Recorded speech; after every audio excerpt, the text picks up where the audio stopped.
पाकिस्तान के think tank Islamabad policy research institute के लोग भी ये मान रहे हैं कि भारत ये इंटरकॉन्टिनेंटल बैलिस्टिक मिसाइल यानी आईसीबीएम बना रहा। भारत अग्नि 6 का परीक्षण करेगा और क्यों अमेरिका, चीन, रूस और यूरोपीय देशों की नींद उड़ जाती है इस मिसाइल का नाम सुनते ही। भारत की जो टारगेटिंग स्ट्रैटेजी है वो सिर्फ साउथ एशिया या पाकिस्तान तक महदूद नहीं है, जो कि उसका जो रेडियस है वो तो न्यूजीलैंड, ऑस्ट्रेलिया जाता है, अफ्रीका सारा कवर करता है, यूरोप कवर करता है, रशिया का सारा एरिया कवर करता है, ऊपर आर्कटिक तक जाता है। जब पानी सर से गुजर चुका है, ये याद रखें। चलो मैं उम्मीद की किरण वगैरह का ड्रामा शुरू कर देता हूँ। भारत एक लिहाज से हर किस्म की टेक्नोलॉजी अब हासिल कर रहा है अमेरिका से और बाकी मगरबी दुनिया से, तो पाकिस्तान हमारे पास तो इस वक्त वसाइल नहीं है और ना हमने कभी ये कोशिश भी की है कि हम मिसाइल टू मिसाइल हम कोई मैच करें भारत के साथ। हमारी कभी ये पॉलिसी नहीं रही। मुल्क में 2 करोड़ 60 लाख से जायद बच्चे स्कूलों से बाहर हैं। अक़वाम मुत्तहिदा के चिल्ड्रन एमरजेंसी फंड के मुताबिक आबादी के लिहाज से दुनिया का 5वां बड़ा मुल्क स्कूल ना जाने वाले बच्चों की आलमी फहरिस्त में सबसे ऊपर है। उबर ने पाकिस्तान में अपनी ऐप जो है वो क्विट कर दी है और वो दूसरी जो सब्सिडियरी ब्रांड्स हैं उनके जरिए ऑपरेट करेंगे।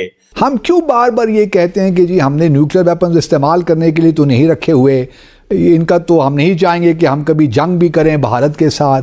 हम क्यों इस किस्म की स्टेटमेंट देते हैं जो कि लगता है कि हम थोड़े से डिफेंसिव पे हैं विज़ावी भारत।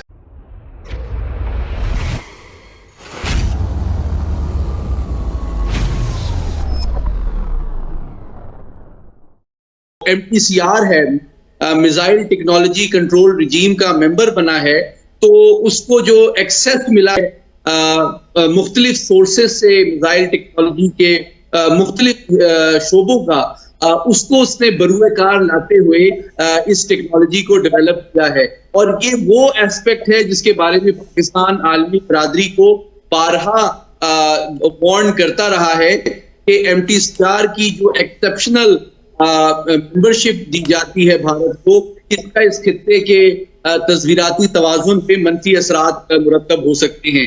लेकिन जो तस्वीराती पहलू मुख्तसरन में ये बताना चाहूंगा वो इम्पोर्टेंट इसलिए है कि अब इस टेस्ट के बाद ये बात साबित हो गई है कि 20 साल से जो भारत का तस्वीराती बयानिया था, जो उसकी ओवर्ट न्यूक्लियर डॉक्ट्रिन थी, वो it has been overtaken by time. और अब पाकिस्तान उन बातों को जो अशोर्ड सेकंड स्ट्राइक और नो फर्स्ट यूज की कमिटमेंट पर मबनी था, अब उनको वो बिल्कुल भी सीरियसली नहीं ले सकते। नहीं, लेकिन अली अगर मैं थोड़ा सा आपसे फर्क करना विद ड्यू रेस्पेक्ट, देखिए भारत ने उसका नो फर्स्ट यूज पॉलिसी तो अपनी जगह डॉक्ट्रिन तो मौजूद है, इसको इस टेस्ट करने से क्या फ़र्क पड़ेगा? वो तो यही कहेगा कि जी मेरा तो अपना ख्याल ये है कि ये टेस्ट जो है उन्होंने शायद इसलिए भी किया है कि जो उनका कोल्ड स्टार्ट डॉक्ट्रिन है या प्रिवेंटिव या प्रीएम्प्टिव जो भी उनके डॉक्ट्रिन्स चल रहे हैं, उनको वो थोड़ा सा गैप चाहिए पाकिस्तान के ख़िलाफ़ ख़ास तौर पर अगर एक्शन लेना चाहते हैं कि स्विफ्ट एक्शन लिया और एक लिहाज से पाकिस्तान को ये ख़तरा मौजूद रहे कि अगर वो एस्केलेट करता है तो पाकिस्तान को क्या क्या डिसएडवांटेजेस हो सकते हैं न्यूक्लियर वॉर्स कॉन्फ्लिक्ट सिनेरियो में। तो नो फर्स्ट यूज किस तरह कंप्रोमाइज़ हो गया इंडिया का, मैं ज़रा समझना चाहता हूँ आपसे।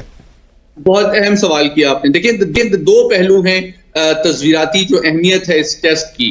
पहली बात तो ये है कि इसकी जो रेंज है, जिस तरह आपने बताया क्लेम 5000 की जाती है, लेकिन बाज चाइनीज मुबस्सिर जो हैं इसको 6 से 8000 की रेंज की सलाहियत के मुताबिक गर्दानते हैं, जिसका टेस्ट अभी कम रेंज तक किया गया है। तो इससे ये जाहिर होता है कि भारत की जो टारगेटिंग स्ट्रैटेजी है वो सिर्फ साउथ एशिया या पाकिस्तान तक महदूद नहीं है, बल्कि चीन के अलावा ऑस्ट्रेलिया, यूरोप के बाज़ ममालिक भी इसके यानी कि इसकी जद में आ सकते हैं। इससे यह बात साबित होती है कि उसका टारगेट सिर्फ पाकिस्तान और चीन नहीं है। ये एक पहलू है। दूसरा पहलू जो टेक्नोलॉजिकल है, नहीं, आप ये कहना चाहते हैं कि अब भारत ने जो अपना डिटरेंस है या न्यूक्लियर प्रोग्राम है वो चाइना और पाकिस्तान से बियॉन्ड भी है? जी बिल्कुल ऐसे ही है। और ये देखिए, ये जो टेक्नोलॉजी डेवलप उन्होंने की है, ये कमिटमेंट और इस सलाहियत में जो इन्वेस्टमेंट की गई है, ये इस बात का टेक्नोलॉजिकल एविडेंस और सबूत प्रोवाइड करता है कि उसके अहदाफ सिर्फ चीन और पाकिस्तान तक महदूद नहीं है। ये पहला पहलू है। दूसरा पहलू जो ज्यादा इंपॉर्टेंट है NFU या नो फर्स्ट यूज के हवाले से, वो ये है कि जनाब, अगर आप एक मुल्क की नो फर्स्ट यूज या अशोर्ड सेकंड स्ट्राइक की पॉलिसी है, तो उसने ज्यादा फोकस जो करना है उन एटमी हथियारों पे करना है जिनके डिलीवरी व्हीकल जो है वो सेपरेटेड हो अपने वॉरहेड से, उनका लॉन्च टाइम, उनका अलर्ट लेवल कम हो और वो एब्जॉर्ब करके फर्स्ट स्ट्राइक को सेकंड स्ट्राइक कर सकें।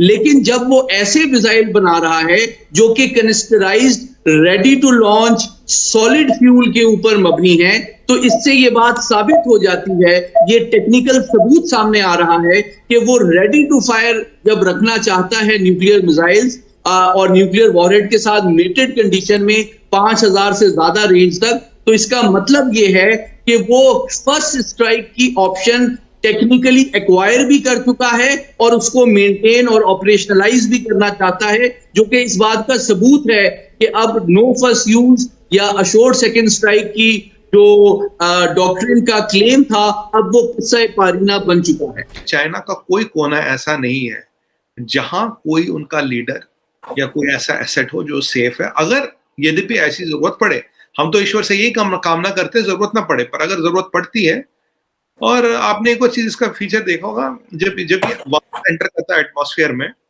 जब ये टर्मिनेशन स्टेज में आता है, मैक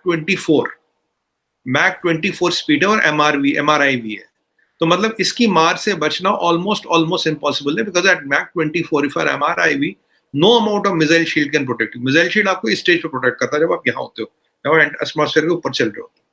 तो एक टेक्नोलॉजिकल मार्वल है चीमा साहब, and we made it light weight, 3 stage solid engine, और रेंज जो 5000 से 8000 किलोमीटर तक बताई जाती है, 5500 से 8000 तक, पर जो ऑफिशियल फिगर है वो 5500 की। पर 5500 में कोई गली कोचा मोहल्ला, कोई भी दर्क और कोई भी व्यक्ति चाइना का रेंज से बाहर नहीं है।